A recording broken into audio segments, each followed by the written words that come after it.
This tutorial is about organic light emitting diodes, or OLEDs.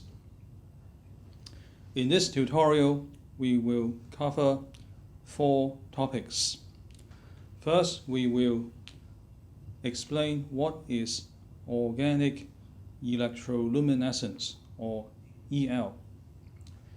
And then we will introduce some important examples of organic EL materials.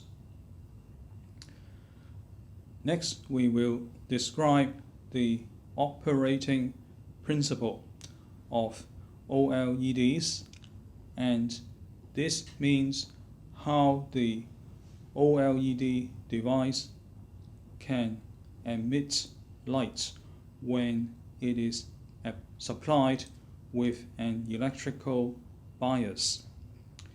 And we will conclude by introducing some important performance parameters for OLED devices.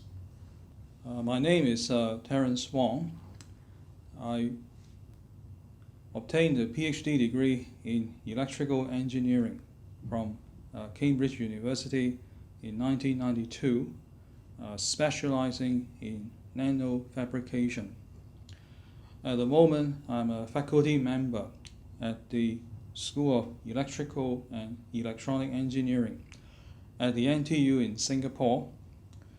My main research interests include photovoltaics, both organic and semiconductor, and also microelectronics research.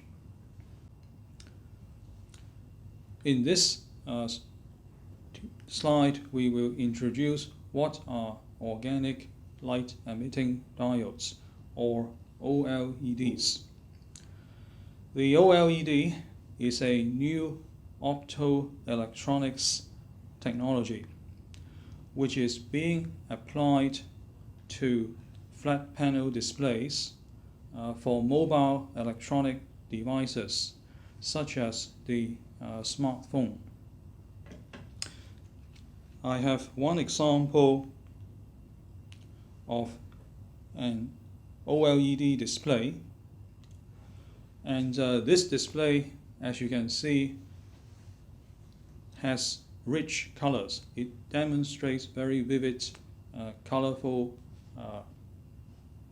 images, and also it has lightweight, and most importantly, it consumes little power, such that you don't have to recharge it at the end of each day, and it can continue to function for longer than the alternative liquid crystal displays. Apart from display applications where the device is used to display information to the user in a user interface, OLEDs are also starting to be used for solid-state lighting. That means they can be used to provide general illumination, and the OLEDs for this type of application are what's called the white OLEDs, or OLEDs. Here is an example of an experimental OLED. What we see in the picture here is a photograph of a patent small molecule OLED device, and this was taken using the yellow light which is emitted by the device itself, and this was taken in a darkened laboratory room. Apart from the emissive part of the device, we can also see at the top and bottom two clips. These clips are the electrodes which are connected to the device so that when it's applied with a bias, the device can illuminate and emit light. In this slide, we show the schematic diagram of the OLED device, which we have just seen on the previous slide. The first thing we notice is that the OLED device has a very simple structure. This is in comparison with the liquid crystal displays. As you can see here, the device consists of one or more organic layers, and we will talk more about this on the subsequent slides. The organic layers are sandwiched between a transparent conducting oxide anode and a metal cathode at the top. And if we apply an electrical bias, such as a voltage, between the two terminals of this device, then light will be emitted from the organic layer, and the light can escape from the device through the bottom glass substrate. And that is why we can see the color of the OLED device. In this slide, we will explain what is organic EL. Electroluminescence, or EL, refers to the emission of light from a solid layer when it is being electrically excited by either a current or a voltage. This is called the bias. So we can apply a voltage bias using a battery, or we can apply a current bias using a current source when we test these OLED devices. One important point about organic EL is that the light which we can see is emitted from molecular materials, and these materials consist of the following atoms. They consist of carbon, hydrogen, and sometimes also oxygen, sulfur, or nitrogen. The last three atoms are usually called the heteroatoms. In EL, the solid layer remains at room temperature, and that is the main difference between EL and incandescence, shown in the red there, which is what we use to obtain light from a filament light bulb. In the case of incandescence, the filament is very, very hot. So we are using a thermal effect to obtain light. But in EL, the device stays at room temperature when it is emitting light. In this slide and in the next one, we will introduce some of the commonly used organic molecules used to make OLED devices. First, we show the aromatic small molecules. So what are small molecules? Small molecules are basically any carbon-containing molecule with a molecular weight under 1000. And on this slide we have 4 examples. The one on the left is called perylene. The reason why we refer to these molecules as aromatic is because, as you can see on the structural formula on the left for perylene, the molecule is actually consisted of 5 connected benzene rings. So every time we have a benzene ring structure in an organic molecule, we refer to it as aromatic.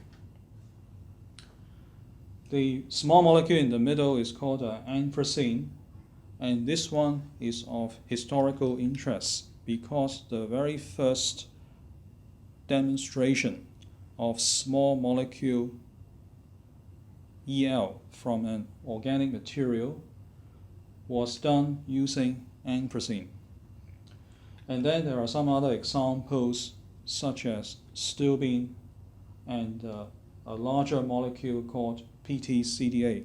Notice that in this molecule there are some oxygen atoms, and these are indicated explicitly in the formula.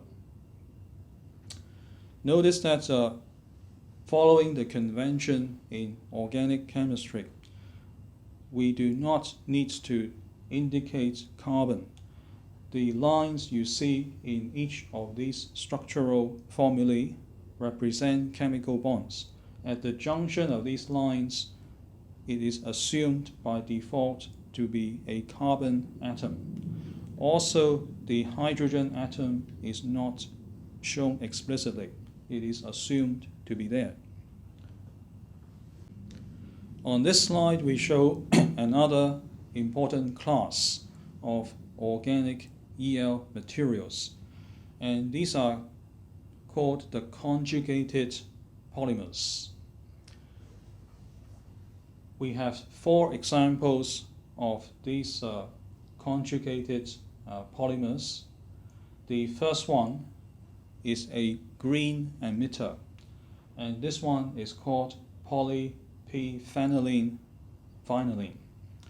Notice that the structural formula for this polymer has a square bracket. That is because we are showing just the monomer.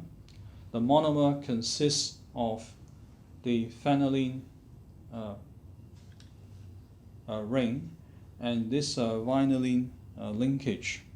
And the little n on the right side is referring to the number of repeat units. So this is the chemical representation of a polymer molecule. It has a much higher molecular weight than a small molecule. The second example is a blue emitter. It's called polyphenylene. The third one, which is also a blue emitter, is called poly-99 prime dialkyl fluorine. And the last example is a red or orange emitter, depending on the side chain, and is called the polyalkyl thiophene. This polymer is important because it was widely studied in the early days of OLED technology. And thio means it consists of sulfur. There is a sulfur atom in this 5-membered ring. And the R, which you see inside the structural formula, is what's called an alkyl chain. So it is a chain of carbon atoms. So apart from light emission or luminescence, these polymers are also capable of electrical conductivity. But these materials need to be doped in order to become conducting. Next, we explained what is conjugated bonding. if we look at the structural formula on the previous two slides, we will notice that all these molecules have alternating single and double bonds. And every time we have alternating single and double bonds, we will refer to that as conjugated bonding. This is important because when an organic molecule has conjugated bonding, it results in a set of delocalized pi star molecular orbitals. And by delocalized, we simply mean that the molecular orbital can exist throughout that molecule. So let's see why a set of these delocalized molecular orbitals can arise in these molecules with conjugated bonding. It's because if an organic molecule has this conjugated bonding, the 4 valence electrons of the carbon atom along the chain or along the molecule can undergo what is called sp2 hybridization. This is a chemical term, and what it simply means is the s electron and 2 of the p electrons in a carbon atom, they undergo a mixing or hybridization to form 3 sp2 atomic orbitals. These sp2 electrons are used to form the sigma bonds, which will result in the molecular structure. The remaining electron, which is called the pz electron, will occupy a dumbbell-shaped atomic orbital, which is perpendicular to the plane of the 3 sp2 orbitals. And it is the overlapping of these pz orbitals which gives rise to the pi star delocalized molecular orbitals. So in this slide we use a diagram to illustrate this idea of conjugated bonding and the pi star molecular orbital. What we see at the top is a schematic diagram of a conjugated polymer molecule. The dotted lines at both ends show that we are illustrating just a segment, one part of the molecular chain.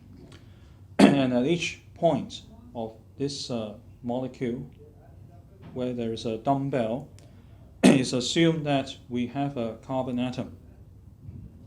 This carbon atom has got 3 sp2 atomic orbitals, and as we mentioned in the previous slide, they are used to form the sigma bonds. These are the strong covalent bonds which hold all the atoms in the polymer together.